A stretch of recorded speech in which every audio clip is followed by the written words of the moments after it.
Bienvenidos a la Diputación de Cádiz, que abandera en esta ocasión, en este año, la celebración del tricentenario del traslado de la Casa de Contratación de Sevilla a Cádiz. Un hecho muy importante que además se ha querido celebrar y homenajear a partir de este mes con una exposición que se puede disfrutar en la propia Diputación, y por eso está con nosotros Cándido Martín. Bienvenido, muchas gracias por estar con nosotros. Bueno, bienvenidos en verdad nosotros a tu exposición, bueno, a esta muestra que es de todos, pero que tú te has encargado de coordinar. Una exposición que empieza en este espacio, bueno, en la portada, en este espacio, y que lo que hace es explicar un poco, o quiere, ¿no? Pretende explicar lo que es el tricentenario, ¿no? Efectivamente, quiere explicar un poco cómo surge la idea de la Casa de la Contratación, qué lo motiva, qué es lo que origina que sea necesaria una Casa de la Contratación, y por eso explicamos en esta introducción con las tres carabelas que son la base fundamental de decir el descubrimiento de América. El descubrimiento de América motiva un intercambio comercial inmediato con el nuevo continente, y desde ese momento, desde ese instante, los Reyes Católicos son conscientes de una necesidad.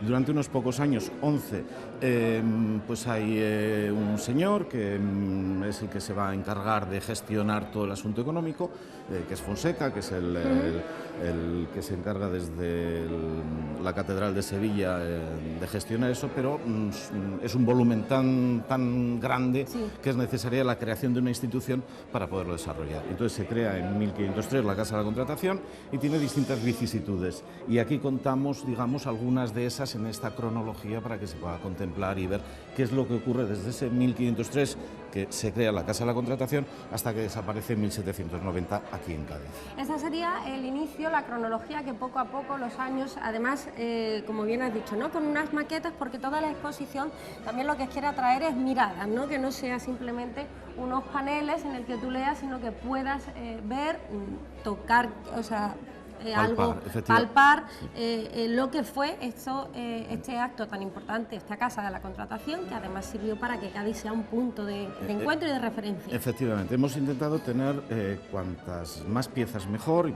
podemos contemplar cerca de un centenar de piezas, pero no es el objetivo fundamental solo contemplar las piezas o leer la información que va vinculada a ella, sino que sea un lugar de partida o de encuentro a partir del cual busquemos originales en esas instituciones donde las hemos traído, en la propia ciudad de Cádiz, y podamos añadir lo que aquí podamos encontrar en los lugares donde están esas piezas o donde están la ciudad en sí misma, ¿no? La siguiente parte es Sevilla, que es de donde venimos, digamos. Ahora vamos a pasar a verla, ¿no? Exacto. Esta es una introducción general, y después, obviamente, la Casa de la Contratación estuvo 2 siglos en Sevilla, y en Cádiz, bueno, pues apenas 70 y tantos años, ¿no? Por lo tanto, el núcleo fundamental es Sevilla, y hay que explicar de dónde veníamos, de dónde partimos y por qué también se fue de Sevilla, ¿no? Que es importante. Pues acompáñenos, vamos a introducirnos en esta Casa de la Contratación.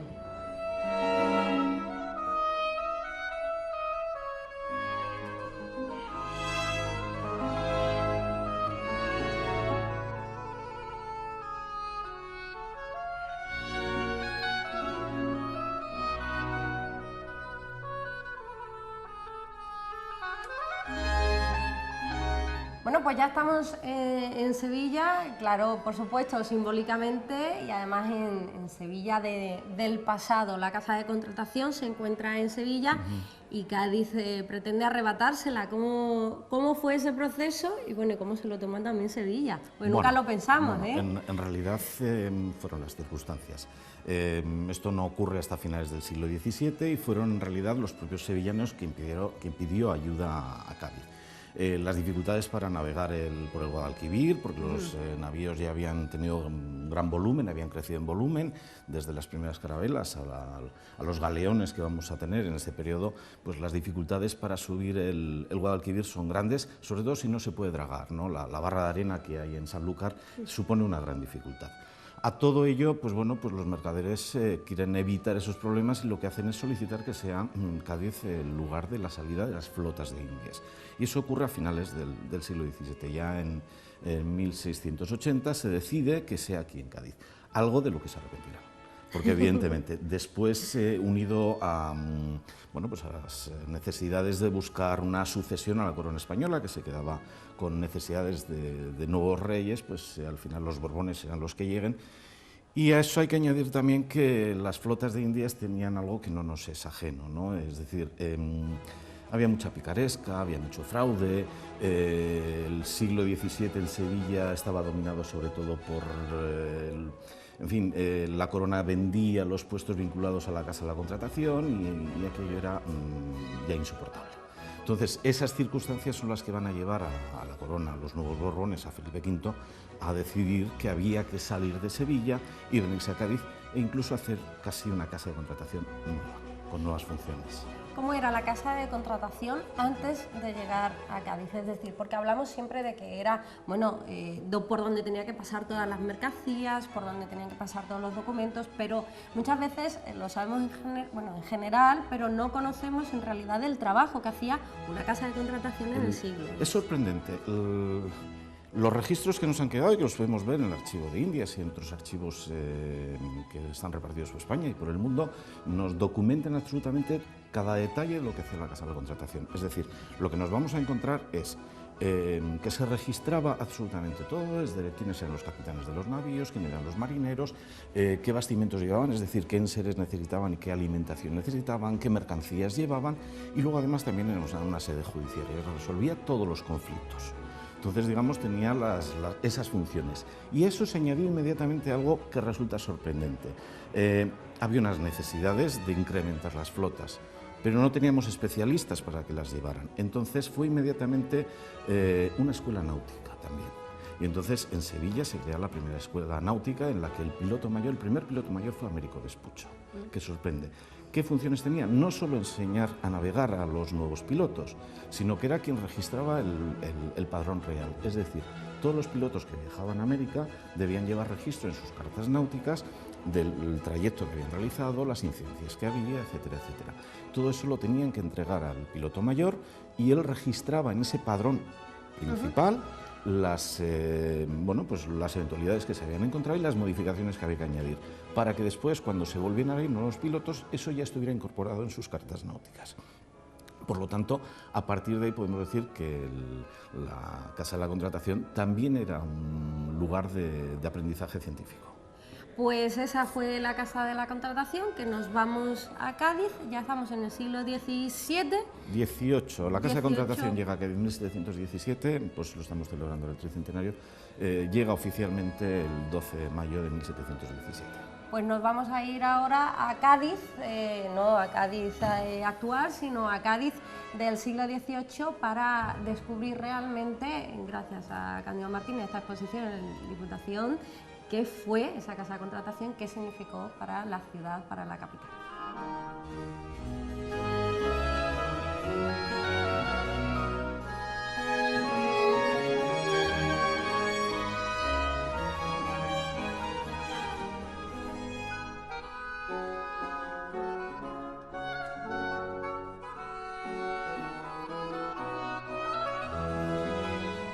Bueno, pues ya nos encontramos en Cádiz en el siglo XVIII y esta exposición quiere ir representando poco a poco en qué pues influyó esta Casa de Contratación y principalmente, lo primero que se pudo ver o palpar es el cambio urbanístico de la ciudad de Cádiz al llegar la Casa de la Contratación, ¿no? Esta es urbanismo. Efectivamente. Este primer bloque lo hemos dedicado al urbanismo. La primera consecuencia inmediata de la llegada, no diríamos de la Casa de Contratación, incluso de la Flota de Indias, cuando llega en 1780, lo que hay es una necesidad de alojar a la población. Entonces, eso se va a ver inmediatamente en un barrio tan singular como el barrio de la Viña. El barrio de la Viña que se va a asentar o se va a construir en lo que era antiguamente las viñas del Malabar, que pertenecía a la señora de Peñalba. Entonces, en esas viñas se crean se crea un barrio para alojar a todas esas personas que van a estar vinculadas al trabajo con las flotas de Indias y que, por lo tanto, hay unas nuevas necesidades. Y eso luego, cuando llega a la Casa de la Contratación, se va a incrementar en las casas de los comerciantes, que son casas singulares a las cuales podremos ver, dibujos y imágenes muy singulares de cómo eran. Obviamente, aquí en Cádiz conocemos cómo son esas casas de comerciantes, pero habrá cosas también importantes. importantes estarán dentro de la obra civil, porque yo distingo la obra civil, la obra militar y la obra religiosa, que es lo que se va a desarrollar en el siglo XVIII. Entonces, en esa obra civil estarán las casas de vecinos también, las torres miradores tan singulares de esta ciudad y tan características, y todo eso asociado, digamos, a esa obra civil. Habrá una obra militar muy importante porque la presencia de la Armada aquí en Cádiz y de otros ejércitos es determinante, y por lo tanto todos los cuarteles que se construyen en Cádiz en el siglo XVIII son muy importantes. Asimismo, algunas de las iglesias singulares de Cádiz están construidas en esa época. San Felipe Neri se empieza a construir a finales del XVII, la iglesia del Carmen en el siglo XVIII, la Santa Cueva a finales al final del periodo de la Casa de la Contratación, San Pablo, en fin, podríamos nombrar algunas más, ¿no? Los inicios de la Catedral Nueva, que no se terminaría hasta el XIX, y por lo tanto ahí nos encontramos tres tipos de edificaciones que van al calor de la Casa de Contratación y al calor del dinero, diríamos también. El patrimonio, la monumentalidad de muchas de estas construcciones también viene aparejado por el crecimiento económico, o bueno, también la gente que viene suele venir ya con dinero, con una estabilidad económica que también el mercado con las Indias facilitaba, ¿no? Efectivamente, Cádiz era la ciudad del dinero por excelencia, es decir, cuando hemos titulado Cuando el mundo giró en torno a Cádiz, no estamos diciendo ninguna barbaridad, estamos diciendo que el dinero se gestionaba en torno a la ciudad de Cádiz, es decir, podía ser la ciudad en la que más dinero podía moverse en aquellos momentos. Las mercancías, la plata, es decir, estamos hablando que las flotas de Indias y el comercio con Indias significaba un altísimo porcentaje del comercio mundial, y todo aquello pasaba por esta ciudad. Por tanto, también arquitectos de renombre, la gente que quería hacerse un nombre también en el urbanismo, en la construcción. Los vamos a encontrar aquí en Cádiz. Y arquitectos normalmente vinculados a la propia ciudad, Cayón y otros, los vamos a encontrar que son de Cádiz y que nos van a hacer desde ese barroquismo que va a dominar ese inicio inicial del siglo XVIII a ese neoclásico al que va a evolucionar a lo largo del siglo XVIII, y donde vamos a encontrar edificios nuevos como la Cárcel Real, que es uno de los últimos, ya casi al final o terminando el periodo de la Casa de Contratación, pero como consecuencia de la vida que había en Cádiz en esa época, ¿no? Un urbanismo que además va acogiendo cada vez más gente, y que la geografía pues se va complicando, ¿no? También por las circunstancias de la ciudad, que está un poco constrigida. Indudablemente. Es sorprendente. La ciudad del siglo XVIII inicial cortaba aproximadamente la mitad de lo que hoy es Cádiz.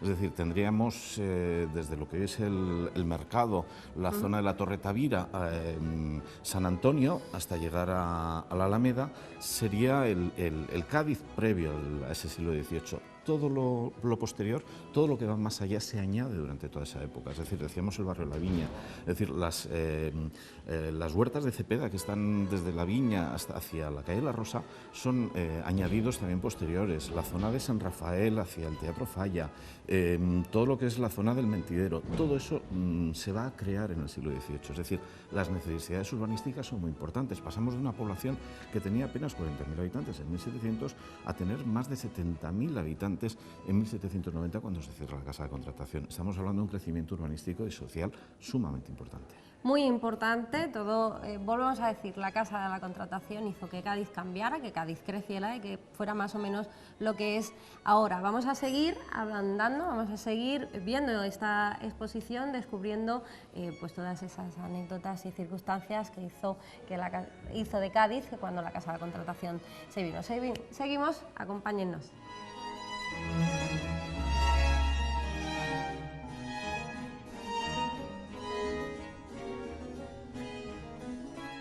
Bueno, pues venimos del urbanismo a otro de los pilares importantes, que fue la sociedad de ese siglo XVIII, de esa ciudad de Cádiz. Además, aquí podemos ver imágenes de lo que podrían ser algunos de los protagonistas o personajes que habitaban la ciudad de Cádiz. ¿Qué podemos encontrar? ¿Qué nos contáis desde esta exposición de la sociedad de Cádiz en el siglo XVIII? Aquí lo que tenemos, y con estas lonas donde vemos imágenes de personajes personajes que poblaban la ciudad de Cádiz, nos encontramos esa población que ese urbanismo iba necesitando.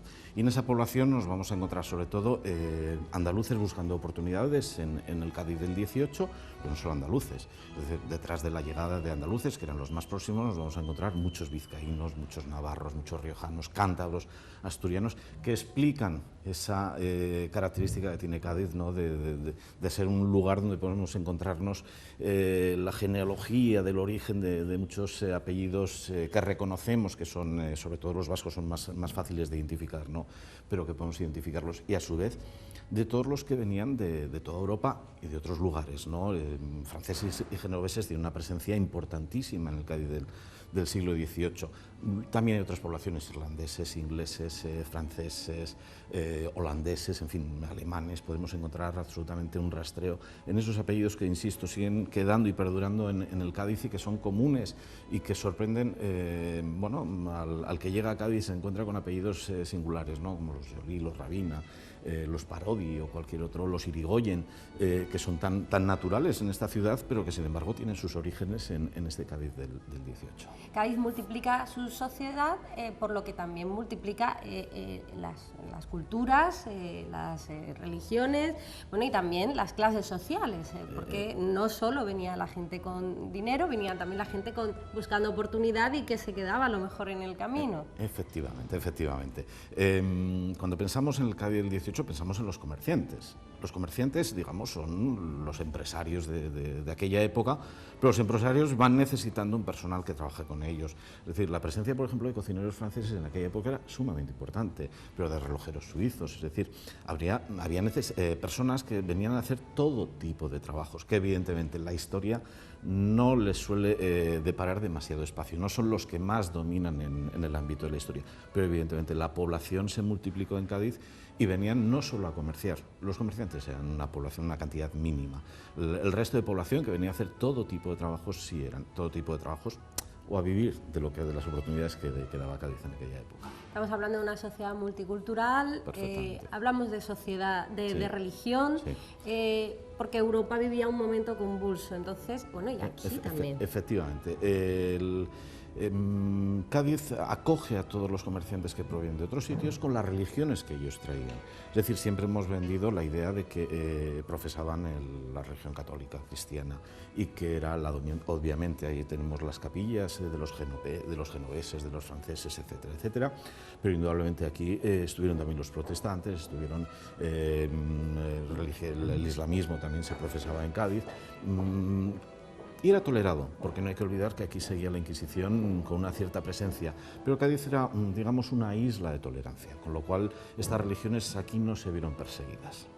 También estamos hablando de un momento de floreciente, no solo económico, sino cultural. Hablamos de prensa, como hablábamos antes, hablamos de escritores de teatro, de artes en general, que muchos de los grandes que pasaban de Europa pasaban por Cádiz. Efectivamente, singular. El Cádiz del 18 es el Cádiz que querríamos hoy, sería envidiable, ¿no? Estamos hablando de un Cádiz en el que aparecen distintos medios de comunicación, los periódicos de la época empiezan a emerger en ese Cádiz del 18 cosmopolita, ¿no? Con una Beatriz Cienfuegos que va a destacar en ese periodismo femenino.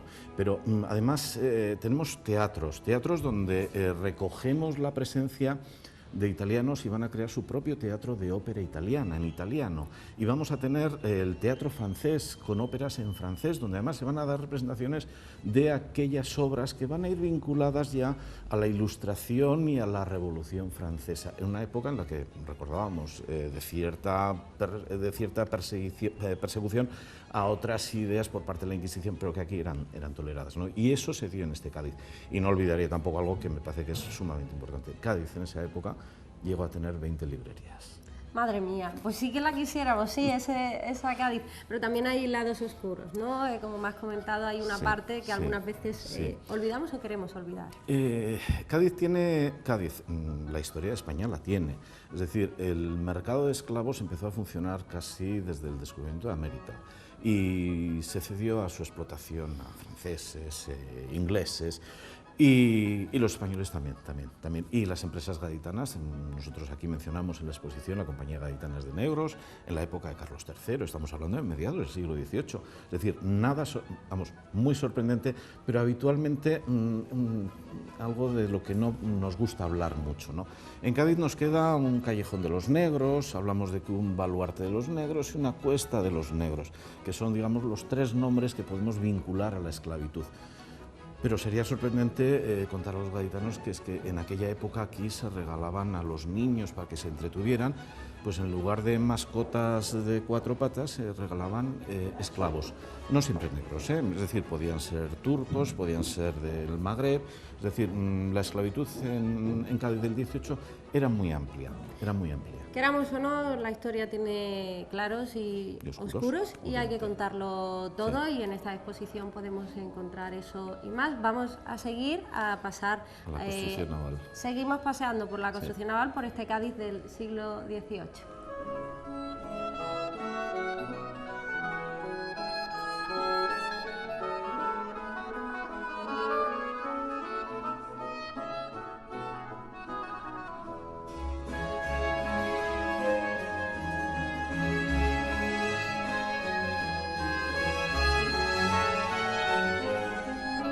Bueno, seguimos aquí en el Cádiz del siglo XVIII, en el Palacio Provincial, con el comisario de esta exposición, cuando el mundo giró en torno a Cádiz. Estamos en la zona de construcción naval, una construcción naval que influyó mucho en Cádiz, en el Cádiz actual lo podemos ver, pero es que fue muy importante porque, bueno, los barcos eran la principal herramienta de estos comerciantes, por ejemplo. Efectivamente, y luego además hay una peculiaridad, es decir, cuando la flota de Indias llega a Cádiz y la Casa de Contratación, la Armada Española estaba en una situación deplorable. Entonces, cuando llega a Cádiz la Casa de la Contratación, el nombramiento de José Patiño como responsable de esta Casa de la Contratación, de la Academia de Guardias Marinas, que va vinculada a la enseñanza del pilotaje, planteará la necesidad de reformar toda la flota de la Armada Española en esos momentos y va a crear aquí un nuevo astillero, el astillero de La Carraca, que va a ser muy importante en el siglo XVIII y que va a llevar a cabo, pues eso,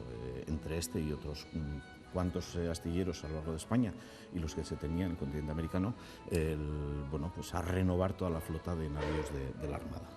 ¿Qué mejora supuso este punto de inflexión? ¿Qué significó para la Armada? ¿Qué significó para nuestros barcos? Pues este astillero fue fundamental sobre todo en los años 50-60. Llegó a construir cerca de un 25% de los buques que se construyeron en España en esos momentos. Podemos estar hablando de cerca de un centenar de navíos.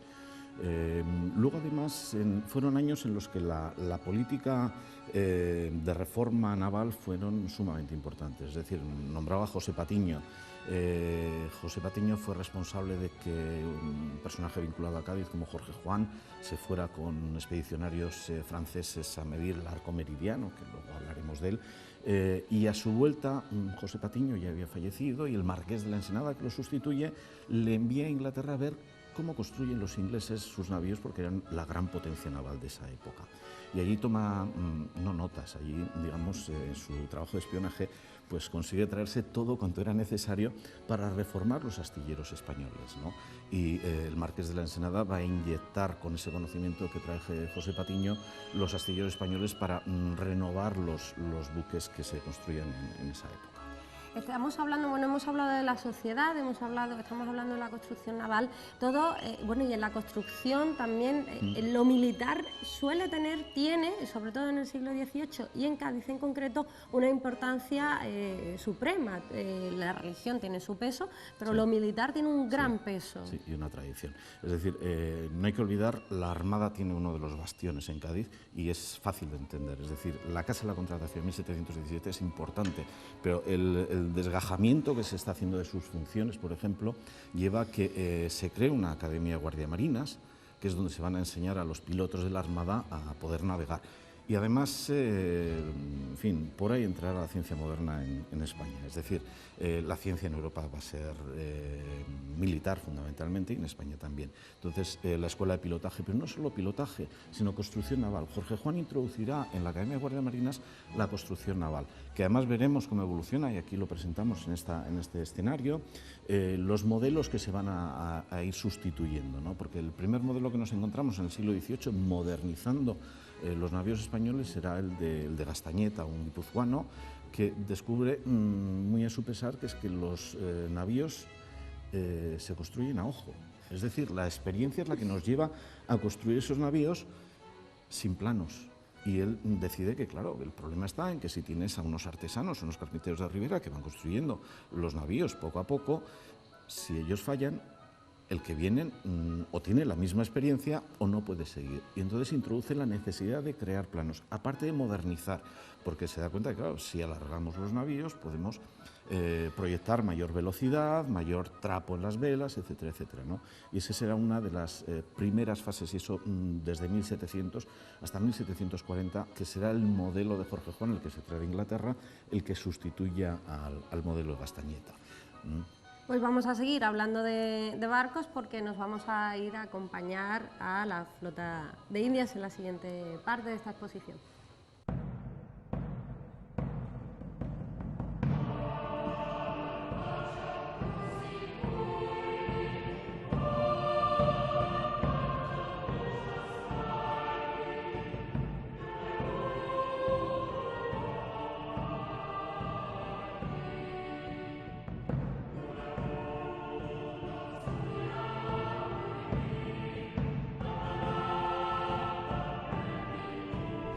Bueno, efectivamente estamos ya en el viaje de esos barcos a las Indias, verdaderos protagonistas de esta Casa de la Contratación, porque bueno, se hizo para ellos, para esos barcos. ¿Qué significó estos viajes a las Indias para Cádiz en ese siglo XVIII? Indudablemente. Cuando llegan a Cádiz las flotas de Indias ya tienen una situación de crisis, es decir, los países europeos ya se han asentado algunos de ellos en el Caribe y eso irá creciendo, que por eso terminará desapareciendo las flotas, pero tiene como opción fundamental o como papel fundamental organizar todo el comercio de los productos que se quieren llevar al mercado americano desde la ciudad de Cádiz. Es decir, aquí llegarán todas las telas y todas las cosas muy pomposas y de lujo que se van a querer enviar a América, y además todas las necesidades que tenían los americanos. Una de las curiosidades es que, por ejemplo, en aquella época y hasta no hace tanto tiempo, el vino formaba parte de la cultura de los españoles en la comida. Es decir, no se comía con agua, sino con vino, y eso era algo que permanecía y que, por lo tanto, a la población española que estaba en el continente americano había que abastecerle también de productos como el vino, el vinagre, frutos secos, etcétera, aparte de las cosas que ellos no podían producir hasta aquel momento en el continente americano. Y estas flotas se organizaban en Cádiz para llegar hasta América, y además es curioso, ¿no? Salían de aquí la flota de Indias, que albergaba a la flota de tierra firme, que era la que iba al continente de Sudamérica, y la que iba al Norteamérica, que era la de Galeones, que iba hasta México, ¿no? Y luego allí se distribuyen, ellos llegaban a Portobelo, a Veracruz, y luego había flotas interiores, las flotas interiores que gestionaban las mercancías que ellos tenían, fundamentalmente la plata, porque lo que interesó a los monarcas españoles era esquilmar las minas de plata americana, aunque la emplearan mal, pero era la idea fundamental, además de otros muchos productos, ¿no? Y esas flotas interiores, bueno, pues se organizaban también para coincidir con la flota de Indias que llegaba en aquellos momentos, ¿no? Los periodos eran fijos, es decir, la navegación por el Atlántico era relativamente sencilla, pero había que aprovechar las épocas en las que los vientos alisios son propicios y volver, si era posible, antes de que la época de los tornados y los huracanes se diera en el Caribe, ¿no? Con lo cual, una vez que se podían sobrepasar esas fechas, pues se veían en el problema de que se les, bueno, había que prolongar la estancia, a lo mejor podían prolongar la estancia un año, ¿no? Estos viajes eran de ida y vuelta, estamos hablando de que llevábamos el vino, pero también se traían cosas de América, que el primer sitio por el que entraban en el continente era Cádiz, y tal como pasaban tanto ida como vuelta, algo se quedaba aquí. Sí, aquí siempre se quedaba mucho, es decir, la plata, los productos naturales, el cacao, el tabaco, u otros productos, la canela, en fin, que eran muy demandados en aquella época, permanecían en Cádiz. Lo que pasa es que del mismo modo que llegaban a Cádiz, se embarcaban a otros lugares de Europa, porque decíamos eso, este era una especie de cuello, no de botella, sino de reloj de arena, ¿no? Es decir, la mercancía venía de un lado, continente americano, pasaba por Cádiz y se distribuían por todo el país, por toda España y por toda Europa. Y al revés, todas las mercancías de Europa pasaban por el cuello de Cádiz y se repartían hacia América, ¿no? Y evidentemente eso fue lo que creó la riqueza que tuvo Cádiz en el siglo XVIII, la edad de oro de esta ciudad, indudablemente. Bueno, como estamos hablando en toda la exposición sobre los claroscuros, también no todo era bonito, no todo era bonito lo que llegaba y todo era bonito lo que venía. También, bueno, exportamos, importamos algunas cosas que tampoco eran muy gustosas, ¿no? La picaresca, por ejemplo. No, efectivamente. Vinculado a las flotas de Indias y al mercado y a la ciudad, aquí se puede decir que, bueno, que lo mismo que teníamos una escuela de mareantes, es decir, de navegadores, teníamos también, hubo en Cádiz una escuela de maleantes, es decir, aquellos que aprendieron a distraer las mercancías. Y bueno, el fraude, la picaresca, estuvo vinculado desde los inicios a la Casa de la Contratación, y en Cádiz, digamos, se fue un lugar culminante. Y el problema es que el modelo que se aplicó aquí, a este lado del Atlántico, se aplicó del mismo modo al otro lado del Atlántico, es decir, aprendieron del mismo modo. Había mucho dinero en juego, entonces lo que nos vamos a encontrar son cosas peculiares. Es decir, aquí se podía aplicar la picaresca desde la construcción de los barcos, donde se movía muchísimo dinero, y encontramos documentación en la que una flota llegó al continente americano y no pudo volver, porque se había desmoronado los barcos, los navios se habían desmoronado. Es decir, era de tan mala calidad, y eso lo hemos visto, en fin, contemporáneamente, sí. No es algo ajeno. Pero lo mismo que se movía mucho dinero en la construcción de los barcos, podemos estar hablando que el vino paga menos impuestos y era muy necesario, pero las barricas de vino también se podían rellenar con sedas maravillosas y preciosas que pagaban altos impuestos. Entonces, todo ese tipo de picaresca se daba. O, sin más, los navíos tenían que llevar un número de anclas determinado, y lo normal era pasarse las anclas de un buque a otro, porque salía más caro, pero vamos, las anclas, los tripulantes también. Es decir, se dio en todos los órdenes. Y luego allí practicaban todos, desde los capitanes de los navíos a los miembros de la Casa de Contratación, hasta los, en fin, los que trabajaban sirviendo a nobles y tal, también participaban de esa picaresca. Estaba toda la población, digamos, que estaba contagiada de esas necesidades de dinero que había en aquel momento. Bueno, un poco marca de la casa, pero también marca de la casa el floreciente, no solo cultural, construcción de productos, también la ciencia, pues se sirvió de esta Casa de Contratación para impulsarse en Cádiz y en España. Vamos a seguir viéndola en la siguiente parte, última parte de esta exposición en la Diputación de Cádiz.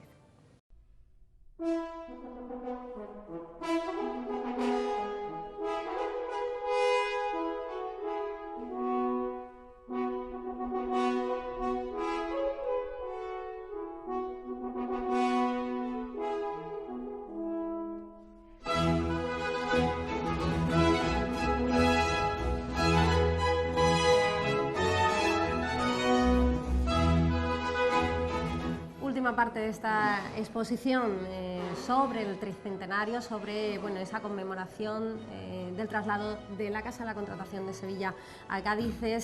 La protagonista es la ciencia, la construcción naval se innovó y también se innovó en la ciencia, teniendo Cádiz como punto de partida. Efectivamente.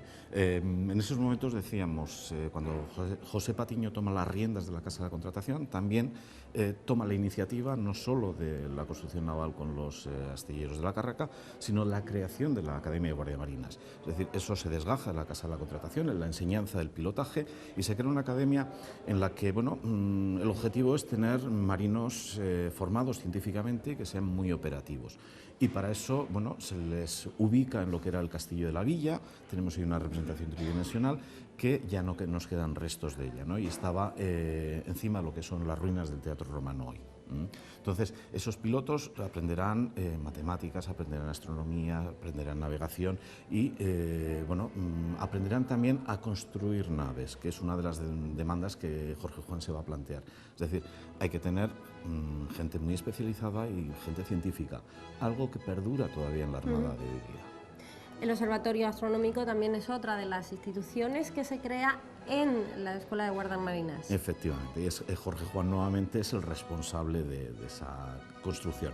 En ese periodo en el que está en Inglaterra, le propone al Marqués de la Ensenada que aquí es necesario, porque la enseñanza del pilotaje va asociada en aquella época a la observación astronómica, es decir, es un requisito indispensable poder pilotar sabiendo dónde están las estrellas, poder seguir a la polar, la Cruz del Sur, lo que fuera necesario en aquel momento, la altura del Sol, las alturas de las lunas, etcétera, etcétera.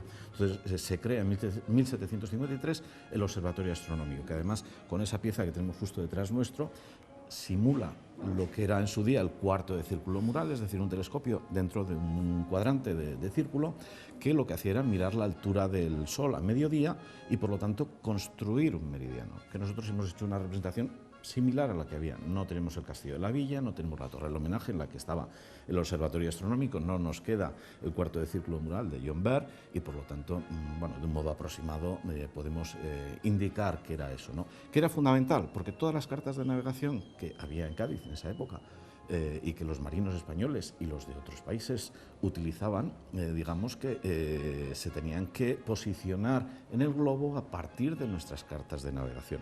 Lo que posteriormente se ha hecho con Greenwich a partir de la Convención de Washington en finales del siglo XIX. En el siglo XVIII era Cádiz el centro y que gestionaba, digamos, la ubicación y la posición a través del Observatorio Astronómico de Cádiz. El mundo giraba en torno a Cádiz en todos los sentidos y otra de las instituciones que también muy vinculada tristemente o desgraciadamente a las guerras son los cirujanos, posteriores médicos, y por eso aquí en Cádiz también la Escuela de Cirujanos, ¿no? Efectivamente, la Escuela de Cirugía, ¿no?, que también se crea en ese siglo XVIII tan espléndido gaditano y que tiene como objetivo fundamental la necesidad que ven los militares. Los militares y sobre todo los de la Armada, cuando viajan, tienen médicos, tienen cirujanos, y dicen, bueno, me están duplicando, y además los médicos tenían una enseñanza muy tradicional. La modernización de la medicina llega a través de Cádiz, a través del colegio de la Escuela de Cirugía, ¿no?, la Escuela de Cirugía, y va a ser la que introduzca la medicina moderna en España y además también en Europa, ¿no?